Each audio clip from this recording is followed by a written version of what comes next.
அஸ்ஸலாமு அலைக்கும் ஃப்ரெண்ட்ஸ், எல்லாரும் எப்படி இருக்கீங்க? அல்ஹம்துலில்லாஹ்.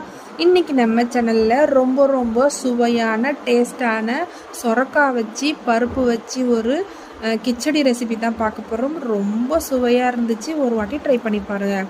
இப்போ நான் இதால் 1 கப் அளவுக்கு அரிசியும் பருப்பும் எடுத்துக்கிட்டேன். இதை ரெண்டையும் கழுவி ஊற வச்சுக்கலாம். எந்த அரிசி வேணாலும் சேர்த்துக்கலாம் ஃப்ரெண்ட்ஸ். இப்போ நம்ம குக்கரில் தான் செய்ய போகிறோம். குக்கர் அடுப்பில் வச்சுட்டு வாசனை உள்ள நெய் சேர்த்துக்கோங்க. அதில் பிரிஞ்சி இலை, ஒரு பட்டை, 2 துண்டு கிராம்பு சேர்த்துக்கிட்டேன். 1/2 டீஸ்பூன் மிளகு ஜீரகம், 4 பல்லு பூண்டு, ஒரு துண்டு இஞ்சி தட்டி உள்ளே சேர்த்துக்கலாம். 2 பச்சை மிளகா, ஒரு கொத்து கருவேப்பிலை சேர்த்து அதையும் உள்ளே சேர்த்துக்கலாம். மீடியம் சைஸ் வெங்காயம் அதையும் சேர்த்து உள்ளே சேர்த்துக்கலாம். நல்லா வதக்கிட்டு கண்ணாடி பதம் வந்த பிறகு மீடியம் சைஸ் தக்காளி அதையும் உள்ளே சேர்த்து நல்லா வதக்கிக்கலாம். இப்போ 1/2 டீஸ்பூனுக்கு மஞ்சள் தூள், 1/4 டீஸ்பூன் ஜீரகத்தூள், 1 டீஸ்பூன் மல்லி, குழம்பு மல்லி சேர்த்துருக்கேன். நல்லா கலந்து விட்டுட்டு இப்போ நம்ம கட் பண்ணி வச்சுருக்கிற தேவையான காய்கறிகளை உள்ளே சேர்த்துக்கலாம். உங்களுக்கு என்ன காய்கறி பிடிக்குமோ அதை போட்டுக்கலாம் ஃப்ரெண்ட்ஸ்.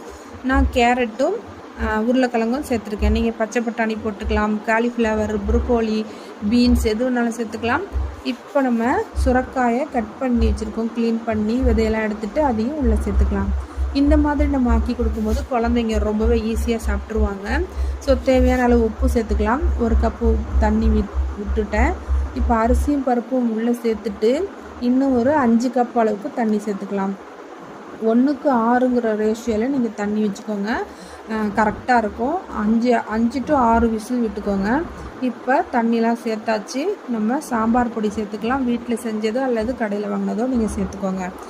இப்போ பாருங்கள், 6 விசிலுக்கு அப்புறம் சூப்பரான கிச்சடி ரெடி ஆகிடுச்சு. இப்போ தாளிப்பு கொடுத்துடலாம். ரொம்ப கெட்டியாக இருந்துச்சுன்னா கொஞ்சம் வெந்நீர் விட்டு நல்லா கலந்து விட்டுக்கோங்க. ஆறுனா கெட்டியாயிடும் சாப்பாடு.